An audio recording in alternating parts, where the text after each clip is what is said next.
Halo semua, aku Soki dan di video kali ini kalian bakal nonton semua hal tentang Chelsea. Kita bakal ngobrolin semuanya tentang Chelsea dengan cara yang berbeda dari channel lain. Jadi kalau kalian suka dengan videonya, kalian klik deh tombol kotak warna merah di bawah kalian itu. Tombol subscribe ya. Sekali aja, jangan dua kali. Terima kasih. Langsung masuk aja ke video. Iya, selamat datang kembali. Assalamualaikum warahmatullahi wabarakatuh. Kemarin kita udah bahas soal Kai Havertz, apa aja yang membuat dia menjadi pemain yang bagus atau kenapa dia sangat diinginkan Chelsea. Dan kali ini, karena Chelsea juga dikabarkan sangat dekat dengan Ben Chilwell, nggak tahu lagi ya kalau video ini diupload dan ternyata udah resmi, aku nggak tahu. Pokoknya saat direkam ini masih dekat, belum deal gitu. Aku akan bahas kenapa Chilwell bisa dihargai semahal itu dan kenapa sih Lampard sama Ashley Cole itu kayak ngebet banget datengin Chilwell ini dibandingkan back-back lainnya. Kalau ringkasnya Chilwell ini adalah LB yang selain udah pernah ngincipi Premier League, dia itu juga baik dari segi menyerang dan bertahan. Jadi balance dia ini, nggak kurang, nggak terlalu nyerang, nggak terlalu mundur juga gitu. Jadi ketika menyerang bagus, ketika bertahan juga bagus gitu loh. Meskipun tidak terlalu mencolok ya, kayak Reguilon itu kan nyerangnya bagus banget. Kalau Chilwell ini kayak bagus aja gitu loh ketika bantu nyerang gitu loh. Dan dan faktor apa yang membuat dia bagus dalam menyerang itu apa aja?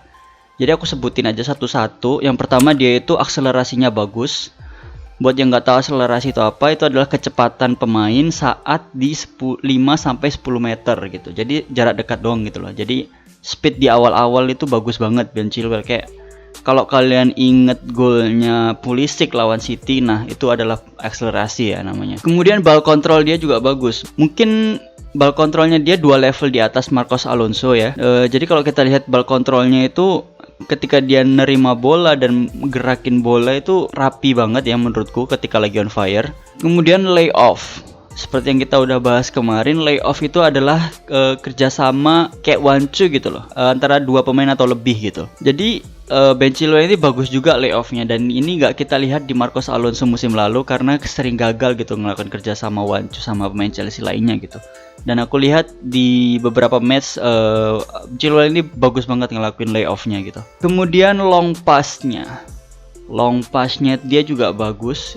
Kan kebetulan dia pemain belakang, dan pemain belakang yang memiliki long pass yang bagus pasti bakal bisa memberi supply yang bagus juga buat pemain depan gitu. Jadi ketika buntu, bolanya diumpankan ke depan gitu. Kemudian nggak cuma long pass, crossingnya dia juga bagus. Apalagi dia pemain kaki kiri juga dan bermain di kiri. Itu kalau misalnya udah pemain kaki kiri dan dia bermain di sayap kiri, pokoknya bermain di daerah kiri dan bisa crossing, itu akan jadi momok tersendiri sih buat klub lawan ya, karena itu posisinya pas banget buat ngelakuin crossing gitu. Dan kebetulan Chilwell ini juga punya kemampuan crossing yang bagus gitu. Kemudian nggak cuma itu, dia juga punya pinpoint akurasi ya. Jadi kayak dia itu kayak presisi banget gitu loh operannya. Akurasinya tuh bisa pas banget. Jadi bisa bisa mendorong kemampuan dari crossing dan long passnya dia gitu. Kemudian dia juga bisa dribbling, walaupun nggak sebagus Pulisic, mungkin 2 level di bawah Pulisic. Jadi 11-12 lah kemampuan dribblingnya kayak Alonso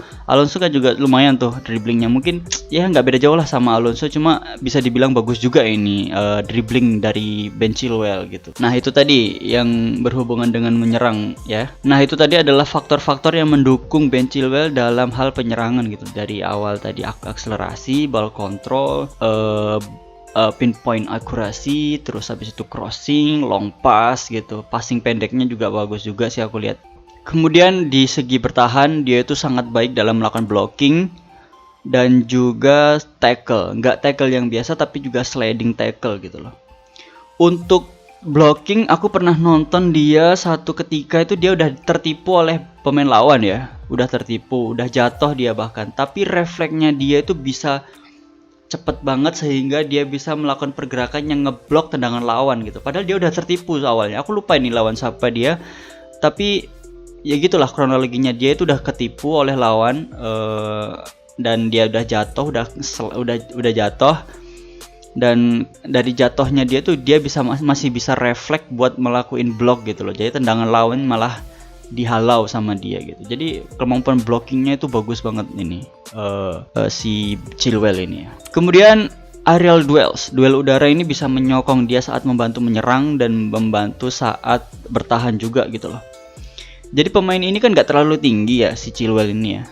Paling tingginya cuma berapa sih, 170 sekian gitu ya. Tapi dia tuh masih bisa jago dalam melakukan aerial duels. Nah, aerial duelsnya ini bisa menyokong dia saat bertahan untuk melakukan recovery dan membantu Sterling saat bertahan dari serangan duel udara, yang mana musim lalu itu parah banget ya, cara Chelsea bertahan dari duel udara itu buruk sekali, dan kalau kita kedatangan Chilwell itu akan membantu Chelsea banget gitu loh untuk melakukan recovery gitu, untuk buang bola gitu ketika bola datang dari udara.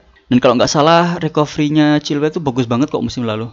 Kemudian concentration.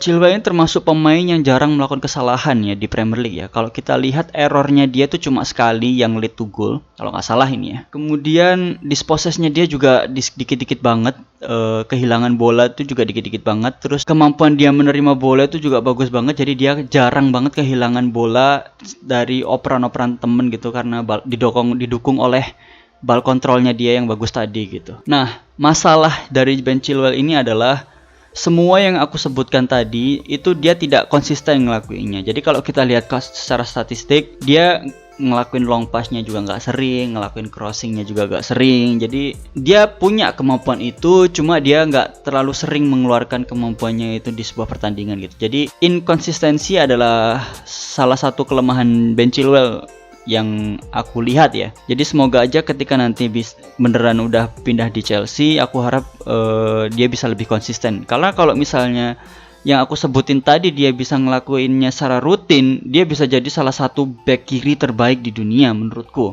Karena udah kayak lengkap banget gitu loh kemampuan dia menyerang dalam bertahan itu. Kalau misalnya dia bisa konsisten ngelakuin semua yang aku sebutin tadi, mungkin dia bisa jadi yang terbaik di seluruh dunia. Karena kalau kita lihat LB zaman sekarang itu kayak kalau bagus maju doang, kayak kalau misalnya bagusnya dalam bertahan ya bertahan doang gitu. Kita lihat yang bantu maju itu kayak Marcelo segala macam, Alphonso Davies segala macam.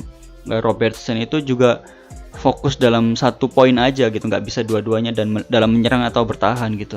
Tapi kalau Ben Chilwell ini kalau bisa konsisten, dia bisa bagus dalam menyerang dan bertahan gitu. Ya, gitu aja untuk video kali ini. Semoga kalian paham dengan penjelasanku. Kalau kalian ngerasa mungkin ada pendapat lain soal Ben Chilwell, kalian bisa tulis di bawah, komen di bawah. Kita obrolin bareng-bareng soal Chilwell ini kenapa bisa sebagus itu gitu. Ya, aku akhiri video kali ini. Kita ngobrol-ngobrol lagi di video berikutnya. I'll see you in the next video. Bye bye. Assalamualaikum warahmatullahi wabarakatuh.